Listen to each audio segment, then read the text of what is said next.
Welcome back to Podsauce. I am Alicia Renee. And I'm Dax Holt. Today's guest, you know what, I would say it's for the parents, but it really isn't. And we'll get into the bones of that once we get to, the interview. I know where you're going with this. You know where I'm going with it. So right.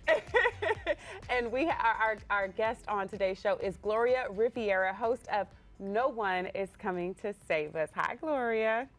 Hi, guys. I'm so happy to be here. Thank you for thank coming. you. We're happy you're here, and I can't wait for you to make your way to these LA streets so we can have you in person. You're giving all energy. Let's get into it because I wanted to. It's so funny. I listened to the podcast, and at first I was like, this isn't applicable to me. I don't have any kids yet. Why do I have to pay for this and pay for that? I was one of those people.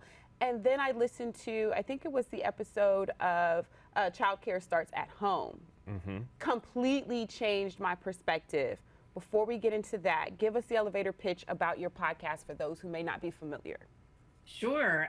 Our podcast is about the crisis that is childcare in this country. So we rank right along with Papua New Guinea for one of the worst, I don't even know who's after us, countries in the world in terms of what we do for you when you become a parent. Right? What does the government provide? What do communities provide? All of that needs to be paid for. And the comparison I always like to make is two Americans who had small children moved to Berlin, where in every neighborhood they have what's called Kita, which is a community center, and you can drop your baby off there to get high quality, affordable, accessible care. I mean, every neighborhood has one of those. And they also have therapists, so you can get some therapy if you want to. Because trust me, that really comes hand in hand with being a parent. Yeah. Trust me. Right. So there's a very wide discrepancy. And what the first season does is ask, how did we get here in this country? How did this happen? And we tell all the stories of how really the pretty horrific state of childcare, how it came to be in this country. So, you know what's really interesting is I listened to that same episode. We always listen to the same You're such a episode. Copycat. He's such a copycat, Gloria. My I just don't God. understand. So, I listened to that episode. What I didn't realize was how bad we had it, if that makes sense. Like, I just thought everyone in the world had to deal with the same issues that we had to. Figuring out where you're going to have your kid for the day while you go off to work, and like the struggles I just thought the world was having. I didn't realize that America is so behind everyone else. And, I have two kids at home, and we had to make a lot of the adjustments that you talked about in this podcast of, does my wife have a full-time job, or the money that she brings in from that full-time job is literally going right back out the door for childcare. So we had to make that decision along with so much of our country. And so, I think what you're doing is such a positive thing because you're shedding light not only to people in America like myself that didn't know there was a problem, but to people also, dealing with this right now.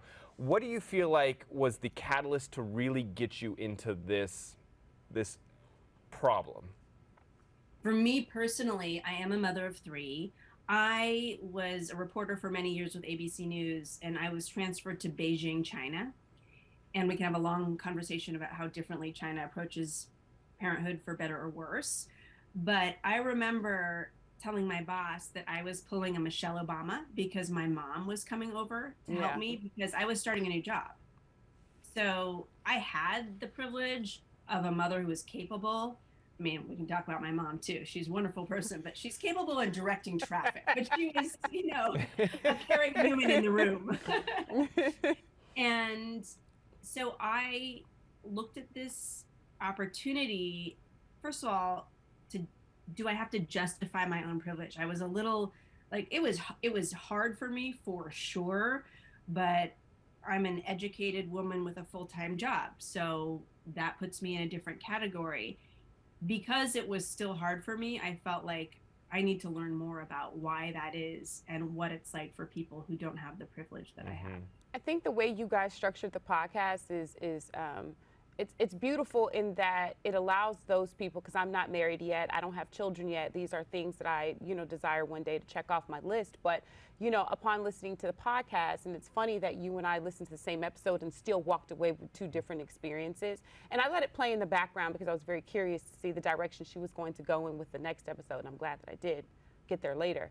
But, you spoke about the community, right? I grew up in the South, and in my community, Black community, it literally is the village. When we say it takes a village to raise a kid, it's a village, right? We have grandparents and aunts and uncles, and I'm not saying it's executed well. Sometimes there's a lot of mishaps, but they leaned on that because, more specifically within Black culture, and like you mentioned in the podcast, we're paid 60 cents on the dollar. Back then it was even worse, right? We didn't have the money to be able to send kids to daycare, or if you did send your kids to daycare out of necessity because none of these people within your village were available, it made resources within the house even tighter. So I think about that as it relates to being a single woman without children yet, with how universal child care is applicable to me. I grew up as a latchkey kid. I would have loved to have had more interaction with community and kids growing up versus having to grow up and fend for myself because my parents couldn't afford to send me to childcare. Yep. Right. I mean, what I hear you saying is this idea generally of how we value communities, how we value people of different backgrounds. And in the podcast, we go back and we look at the early 1900s, and the only kind of childcare that was available, we talked to a historian, and she says the father in the family either had to be a drunk, disabled, dead, or some other horrible thing. Right. And if all those things had happened, then the community said, okay, well, we understand why the mother has to work, so we better do something to look after the kids. It was not a good place to be for anyone involved. No. That morphed over time, and we do talk about what happened in the South and what happened with slavery and how that affected also how we value parents. Separate to that, after the dead, divorced, deserted. Ran off, yeah. Right. Ran off with the mistress. Basically to make sure your child didn't get run over by a horse cart in the street. Right. It was obligatory, not wanting to. Yes. Then it changed to this idea of pre-K, right? And it was very popular for women in education, and it was at the time when women were starting to be more involved in academics. It was a very popular field, but it was very, it was targeted to a certain social structure, basically women of certain means who had the money, and you would send your child to what we now would call pre-K, right? And the mother would be expected to come have a meeting at the school, like she wasn't at work. So that second iteration of childcare in this country was really only for women who were not going to work. Absolutely. What is your goal? What do you want out of this podcast for people to take away? I want people to feel connected, like they're not alone. I remember a lot of loneliness when I was raising my babies. I want that feeling of connection to lead to action. I think that what a lot of people say to me now is nobody was ever talking. I mean, I'm speaking to you guys from Washington, D.C. Nobody was talking about childcare in this town. Right. Now it is in the ether. President Biden mentioned it in his State of the Union address. It's out there. It's become a priority. I think that's probably because so many women are in the workforce and they're just like, by the way, we can't do this anymore. And we're kind of past the working girl 80s where if you had children, you pretended you didn't. Right. You know, you didn't want your boss to know about that. Right. So I want people to feel connected and I want them to take action. And we're trying to figure out what that action will look like. Right. Who will pay for it?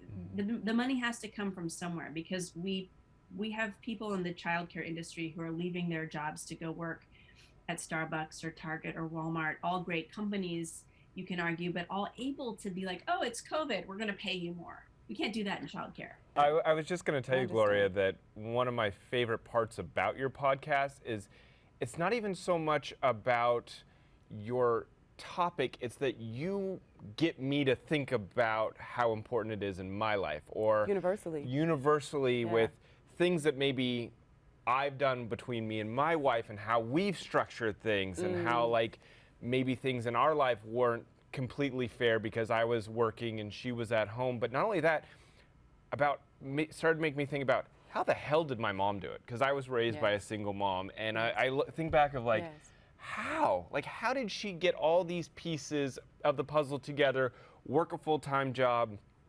and still raise me and all of those things? And so that's what I think the beauty of your podcast is just getting people to think or open their mind or realize that, you know, you don't always go to your parents and say, thank you. Yes. You know, like right? you just take it for granted because that was your life. You got raised and you're here today. But like, there was a lot of struggle you have no idea about.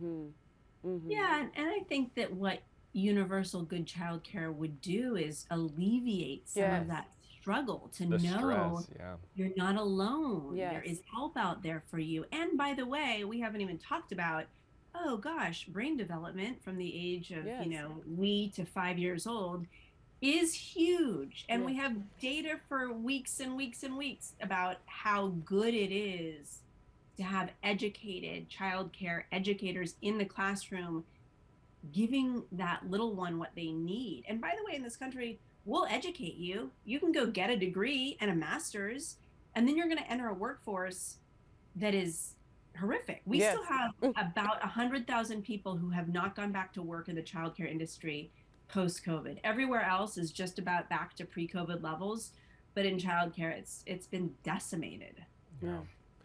Gloria, give us a, you know, because we are a podcast recommendation show, what is Gloria listening to right now? What are the podcasts that you go to, that you enjoy, that you think some of our listeners, watchers might really gravitate towards? I have 10% Happier, which is a meditation podcast. Oh, I'll take that. I need it.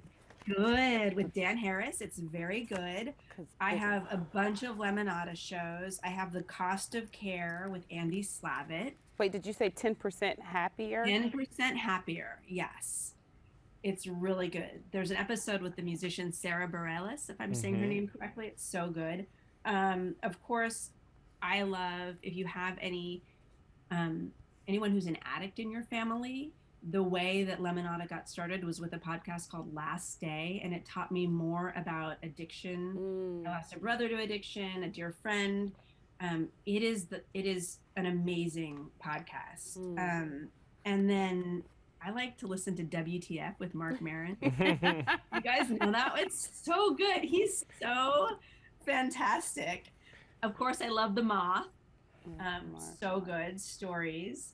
Okay. And I've just started to listen to Canary by the Washington Post, which is about a certain story that happened, that it's pretty intense, but it's very good. So I love listening to reporters. Wait, what's that about? You're being on Secret Squirrel. What happened? It's about sexual violence in Washington, D.C., but it's about misdemeanor, the crimes that are designated misdemeanor acts of sexual violence. By WAPO. So I just started it. It's great. And for all the parents out there, I really love Smash Boom Best. So you might like this. It's every episode is like, what's better, mermaids or princesses? And they have like the best debate about it. The last one was, basketball versus baseball, ghosts versus zombies.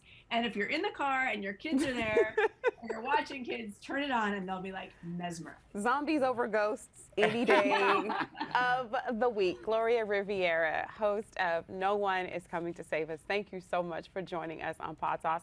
And might I add, as early as it is, you are giving, honey. The skin is glowing, flawless. As soon as you took those glasses off and you gave us face, honey, I was like, that's Gloria. I just couldn't stop you while you were talking, so I had to hold that compliment in, girl. But let's keep going. Honey, right. You are giving what it needs to give. You're giving what it needs to give. If you guys enjoyed this interview, you definitely want to head on over to podsauce.com. We're going to put a link up to, I really want to put a link up to the episode that Dax and I listened to, mainly because two different perspectives, two different walks of life. We both thoroughly enjoyed it and walk away with a wealth of information, and we feel that you guys will as well. So do you agree? Absolutely. And I also want to put up a link to one of her podcast picks, the 10% Happier with Sarah Bareilles. I think that could be No, I want that to be one of my picks. Why would you do that? You saw how I lit up when she said that. Why? Fine. Well, We won't put up a link, Oh, but good. you can go Gloria. check it out if you Gloria, want. the man doesn't want me to be great, Gloria.